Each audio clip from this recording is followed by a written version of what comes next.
Hello, I'm Anton. This is day 48 of the daily crypto installment program. Here's a record of my crypto purchases on February 27th, 2025. Today it remains Bitcoin 20,000, Ethereum 20,000, XRP 10,000. This video doesn't just showcase how to buy crypto with small change, but also includes lessons about crypto, starting from the basics and progressing in depth.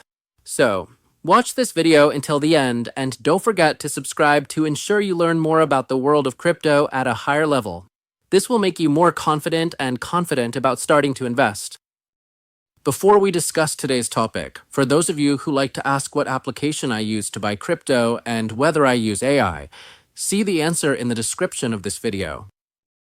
Today's topic, and GT, is XRP still widely used today? The answer, yes, it is. In fact, it's becoming more widespread. **RippleNet. The technology behind XRP is already used by many financial institutions, including major banks in Japan, Saudi Arabia, Brazil, and other countries. Even some remittance companies have started using XRP for fast international transfers. However, because XRP cannot be used directly for transactions in Indonesia, most people invest in XRP because of its technology. I've never personally used XRP to send money, but I'm sure one day a system like this will become commonplace. That's why I'm paying in installments.